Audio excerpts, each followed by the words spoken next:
Judul perenungan kita pada pagi hari ini ialah Honey and Milk.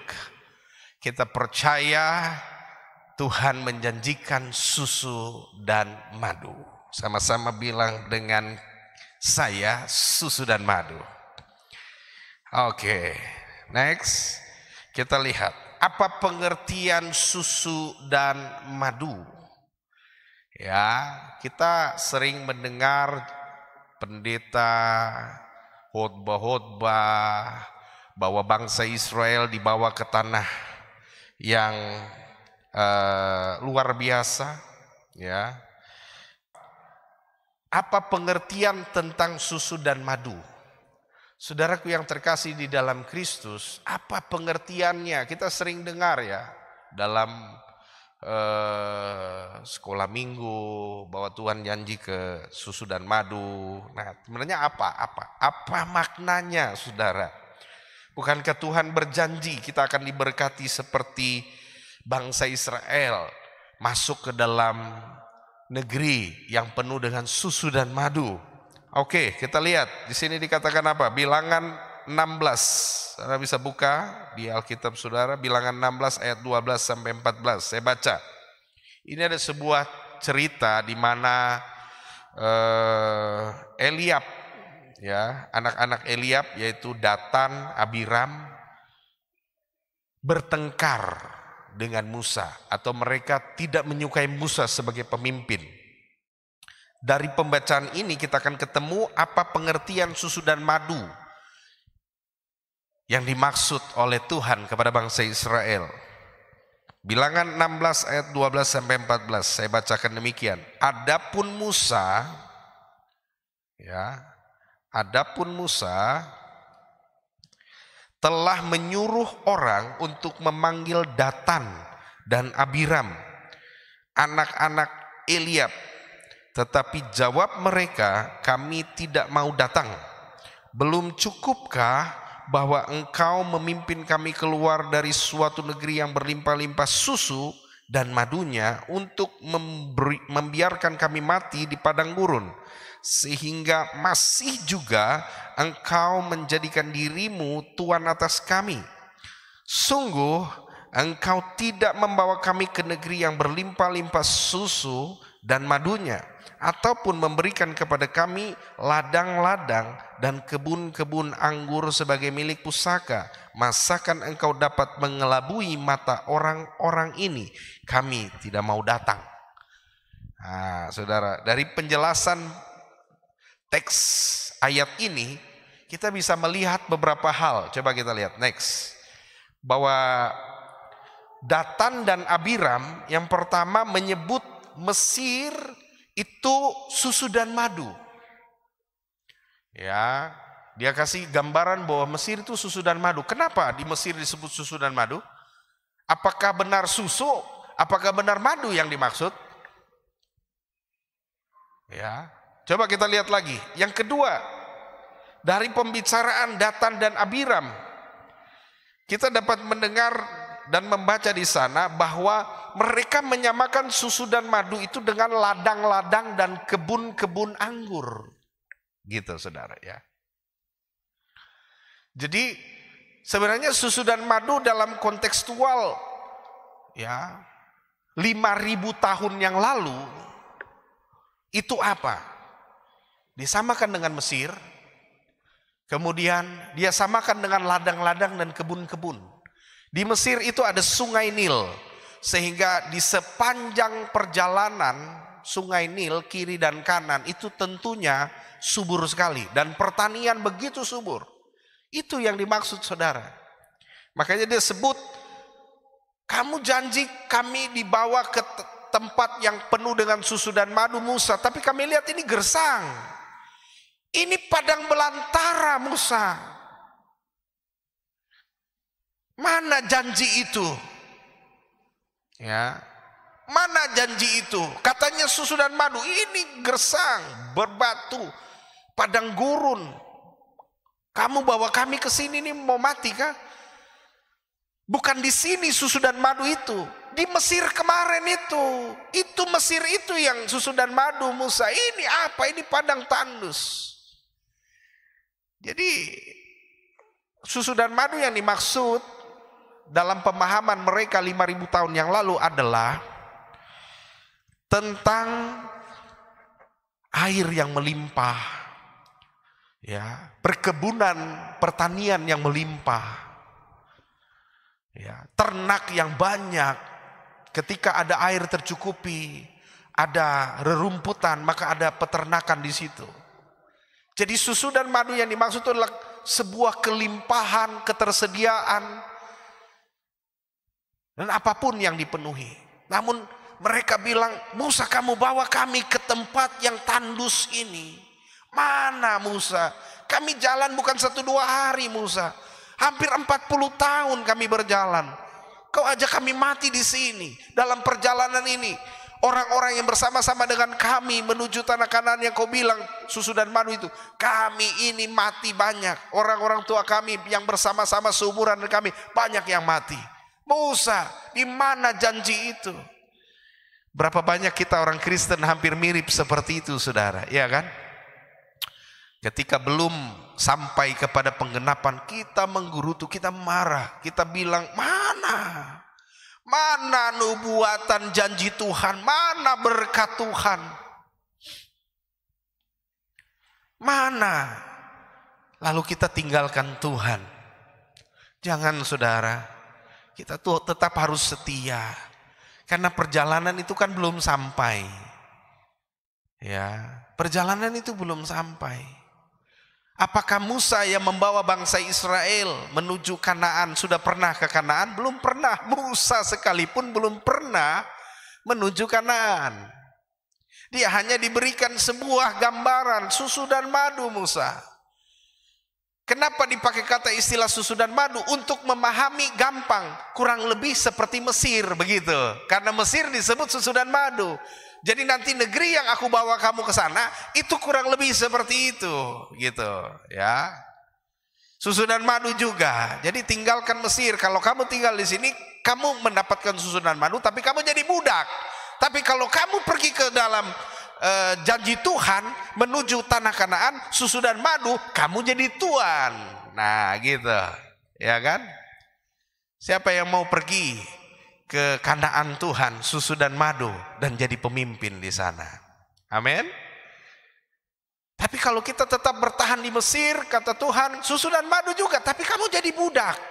Pilih mana? Gitu, saudara, ya. Jadi kontekstual waktu Tuhan bilang susu dan madu itu artinya kamu tinggalkan susu dan madu Mesir. Karena kalau kamu di sini kamu jadi budak. Tapi kalau kamu pergi menuju Kanaan, kamu dapat susu dan madu, tapi di sana kamu jadi tuan. Amin. Haleluya. Nah, itu maksud daripada firman ini, saudara. Jadi Tuhan mau kita menjadi orang-orang yang menikmati susu dan madu, tapi jadi pemimpin di tanah itu. Amin. Jadi saya percaya dan yakin, saudara sekalian, kalau saudara hidup dalam janji Tuhan, engkau akan jadi pemimpin di mana engkau berada. Ya, siapapun saudara hari ini yang datang beribadah, dengar baik. Ketika engkau tinggalkan Mesir, perbudakan dosa, dan engkau beralih kepada Kristus, maka engkau akan ada di dalam susu dan madu, tapi engkau akan jadi pemimpin di tempat susu dan madu Kanaan yang dijanjikan Tuhan. Jadi ikut Tuhan, saudara. Ya, ikut Tuhan. Ikut Tuhan. Coba kita lihat lagi, next. Ini dia nih, Bapak Ibu Saudara. Pengertian susu dan madu dalam tafsiran penuntun hidup berkelimpahan, di sana dikatakan apa? Susu dan madu digambarkan sebagai kiasan tentang kemakmuran pertanian. Ya, madu yang dimaksud ialah baik madu dari anggur atau madu dari kurma maupun juga madu dari lebah, yang mana dimaksudkan madu anggur atau madu kurma itu artinya begini, artinya sari buah yang dimasak sampai menjadi sirup, ya.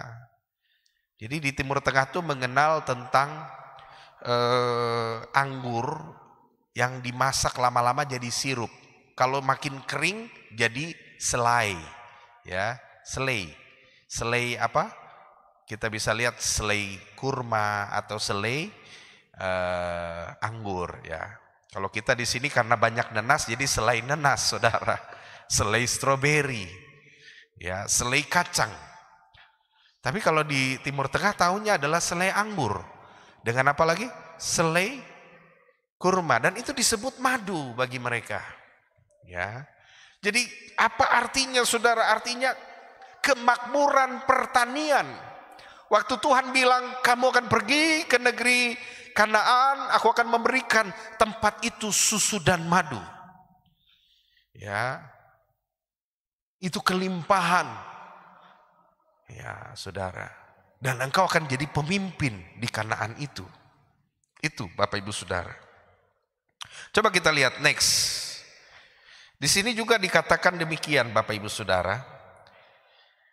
Kemudian setelah kita mempelajari pengertian tentang susu dan madu, kita sudah paham tadi ya, sudah penjelasan jelas sekali bahwa susu dan madu tentang itu. Kemudian apa sebabnya Tuhan memindahkan bangsa Israel dari Mesir yang tadinya adalah susu dan madu juga, lalu menuju Kanaan susu dan madu juga? Ya, apa penyebabnya Tuhan pindahkan? Karena gini saudara, di sana dijelaskan, dan Tuhan berfirman, Keluaran 3 ayat 7. Dan Tuhan berfirman, ini penyebabnya, aku telah memperhatikan dengan sungguh kesengsaraan umatku di tanah Mesir. Dan aku telah mendengar seruan mereka yang disebabkan oleh pengerah-pengerah mereka. Ya, aku mengetahui penderitaan mereka. Jadi Tuhan saudara memindahkan bangsa Israel dan menjanjikan susu dan madu karena dia telah memperhatikan dengan sungguh-sungguh. Ya, oke, next. Apa itu saudara? Kesengsaraan dan penderitaan. Jadi kalau Tuhan bawa kita ke sebuah tempat dan tempat itu susu dan madu saudara, karena dia tahu selama ini kita menderita, selama ini kita sengsara. Ya, Bapak Ibu Saudara, kita penuh dengan penderitaan, kesengsaraan, jadi budak. Bahkan bangsa Israel banyak yang mati ketika mereka bekerja sebagai budak di Mesir. Tuhan tahu itu saudara. Jadi kalau Tuhan membawa hidupmu dan hidupku hari ini menuju sebuah Kanaan yang dijanjikan Tuhan, suatu keadaan di mana susu dan madu itu, karena Tuhan tahu masa lalumu susah, masa lalumu berat, masa lalumu menderita, ya. Engkau selalu seperti orang yang pengerah-pengerah, artinya engkau selalu dianiaya, engkau direndahkan, engkau seperti budak, tidak dipandang, engkau hanya dilihat dengan ekor mata. Tapi Tuhan mau membawa hidupmu dan hidupku menuju Kanaan. Sama juga Mesir susu dan madu, tapi jadi budak di sana. Tapi waktu engkau dibawa ke susu dan madu Kanaan, kau jadi pemimpin atas janji Tuhan itu. Amin, Bapak Ibu Saudara. Jadi harus yakin ya, tahun 2024 kita akan jadi pemimpin. Sama-sama bilang dengan saya akan jadi tuan di Kanaan Tuhan. Amin. Saya akan jadi pemimpin yang dijanjikan Tuhan di Kanaannya Tuhan. Kita percaya tahun ini adalah tahun kita jadi pemimpin. Amin. Pemimpin dimanapun juga. Artinya kalau engkau kontraktor, kau akan jadi pemimpin dari kontraktor yang lain. Haleluya, amin. Kalau kau jadi pegawai, kau akan lebih diprioritaskan dibanding pegawai yang lain. Itu jadi pemimpin. Di tengah-tengah keluarga, engkau akan lebih diperhatikan dibanding yang lain. Kenapa? Karena engkau sudah memasuki Kanaan Tuhan, susu dan madu yang dijanjikan Tuhan. Kenapa Tuhan membawa? Karena dia tahu kita menderita, saudara. Dia tahu pergumulanmu dan pergumulanku. Dia tahu air matamu. Dia tidak akan mungkin membiarkan engkau sendiri menghadapi masalah hidupmu yang berat. Jadi kita percaya 2024 kesengsaraan dan penderitaan kita telah ditolong dan dijawab Tuhan penuh dengan sukacita dan tari-tarian. Amin, saudara. Ya, kita harus punya keyakinan besar di dalam Kristus. Oke, next kita akan lihat pada bagian terpenting daripada susu dan madu ini, apa tujuan Tuhan membawa kita. Tadi kita bisa lihat apa penyebabnya Tuhan membawa kita. Penyebabnya kita sudah tahu. Sekarang kita akan melihat apa sih tujuan Tuhan. Pasti ada tujuan. Tuhan membawa seseorang itu pasti ada tujuan. Gak mungkin dia cuma bawa-bawa begitu aja, Gak mungkin. Dia ada punya suatu tujuan. Nah, tujuan itu kita lihat Keluaran 3 ayat 18. Keluaran 3 ayat 18, saudara, kita sama-sama baca.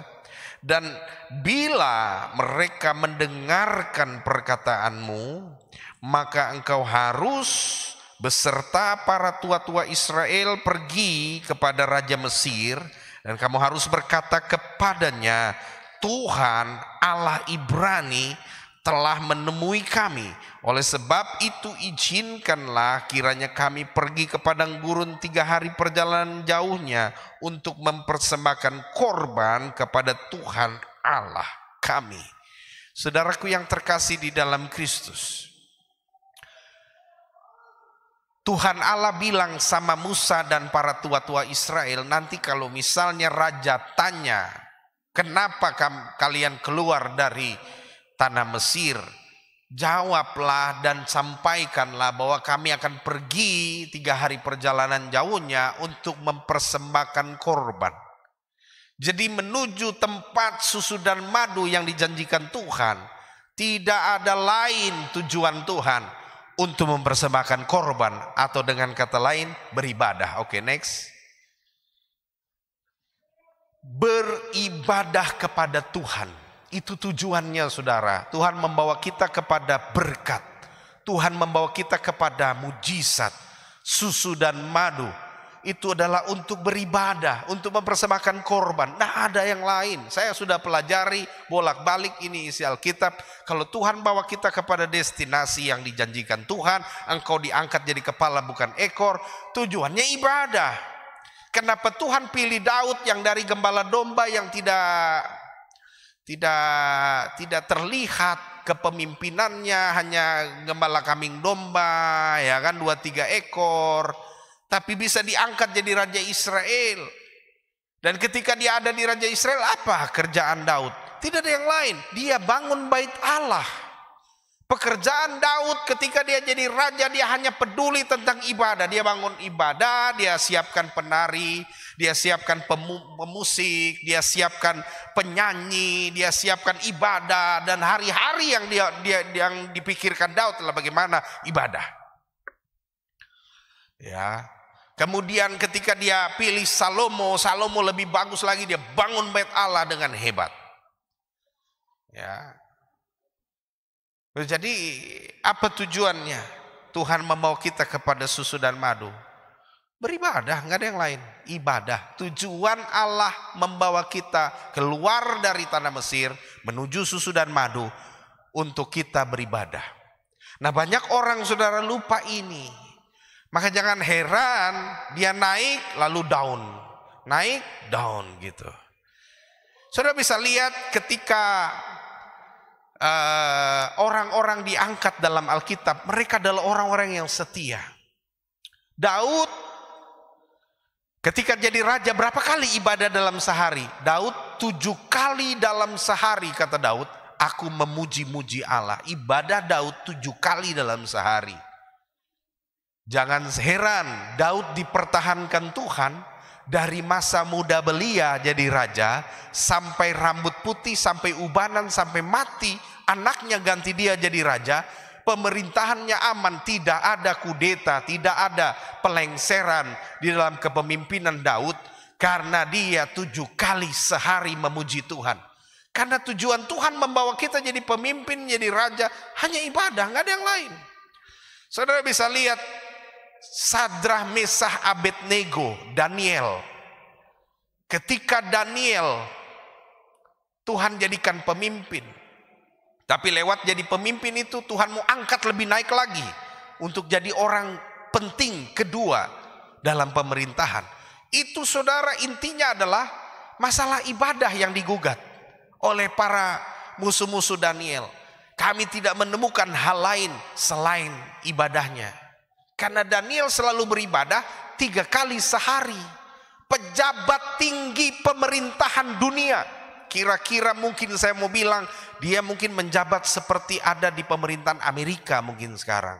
Dia ada di pemimpin di Amerika, menteri-menteri Amerika. Tapi saudara, dia keluar dari kantornya dan setiap hari dia izin dari pemerintahan kantor untuk sembahyang 3 kali sehari. Dan dia digugat oleh musuh-musuhnya juga karena sembahyangnya. Dibuang ke gua singa, tapi dari situ Tuhan promosikan lebih naik lagi. Karena dia tetap tidak berhenti beribadah meskipun ancaman dibuang ke dalam gua singa. Daniel membuktikan bahwa ibadahlah yang mempertahankan dia ada dalam posisi susu dan madu. Jadi saudaraku yang terkasih, mari saya mengajak kita bahwa ini firman saudara. Buat saudara, buat saya juga, bahwa tujuan Tuhan membawa kita kepada susu dan madu gak ada yang lain. Ibadah, titik, ibadah. Gak ada yang lain. Coba lihat lagi, next. Ini dia nih, Keluaran 3 ayat 18 sudah ya. Oke. Keluaran 13 sekarang ayat 5. Keluaran 13 ayat 5, demikian bunyi firman Tuhan. Apabila Tuhan telah membawa engkau ke negeri, ya, orang Kanaan, orang Het, orang Amori, orang Hewi, dan orang Yebus, negeri yang telah dijanjikannya dengan sumpah kepada nenek moyangmu untuk memberikannya kepadamu, suatu negeri yang berlimpah-limpah susu dan madunya, maka engkau harus melakukan ibadah ini dalam bulan ini juga. Jadi tujuannya Tuhan membawa bangsa Israel menuju tanah Kanaan, yang bilang kalau sudah kamu tiba di Kanaanmu yang dijanjikan Tuhan, kamu harus beribadah kepada Tuhan, harus dalam bulan ini juga. Oke, next. Jadi tujuan Tuhan membawa kita ke tempat susu dan madu, melakukan ibadah saudara. Jadi gak ada lain, tujuan Tuhan bawa kita ke Kanaannya Tuhan, menjadi pemimpin, berada di suatu tempat susu dan madu, ibadah. Ibadah, gak ada yang lain saudara. Dan ini gak boleh kita lalaikan saudara. Nanti kalau saudara baca perjalanan bangsa Israel,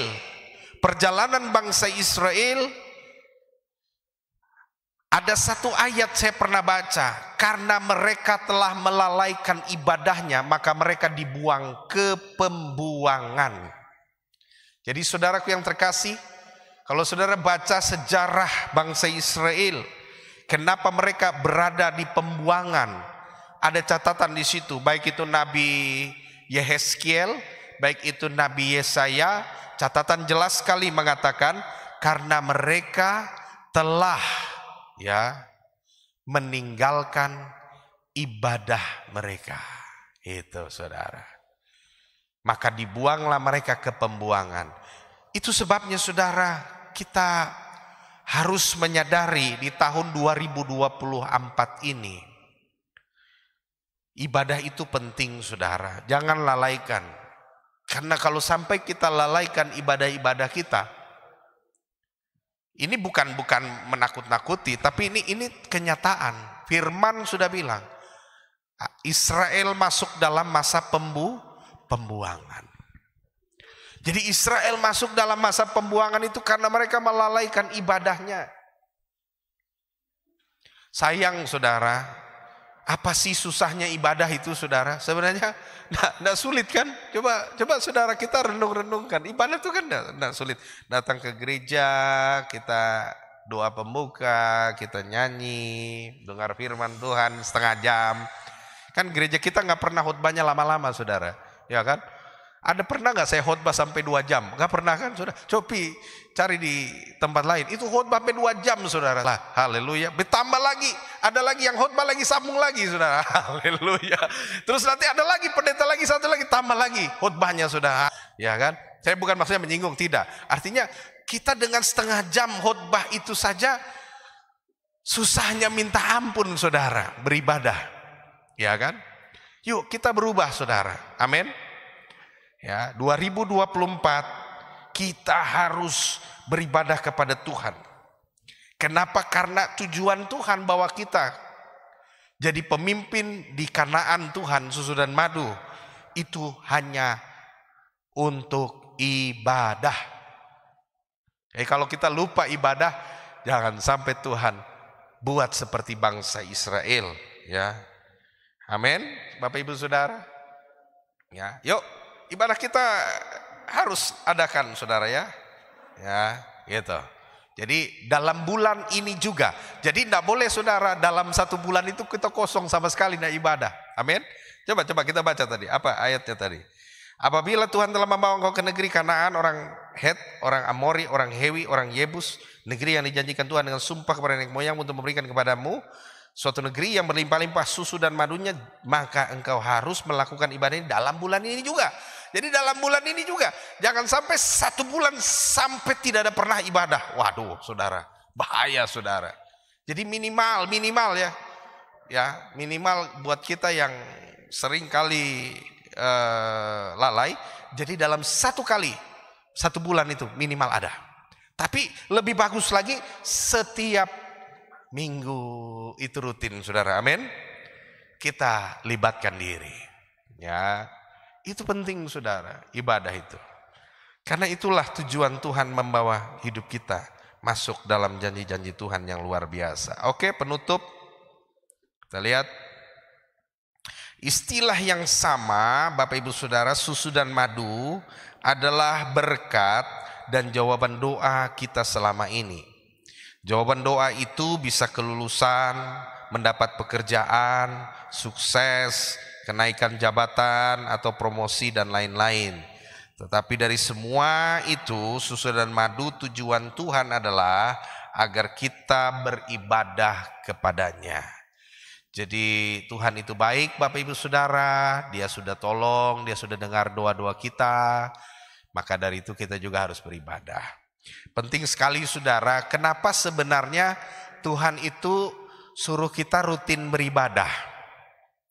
Karena begini, saudara, kalau sampai kita ini adalah orang yang menganggap ibadah itu membosankan, engkau adalah orang yang paling stres ketika kau masuk surga. Dengar baik apa yang saya bilang ini.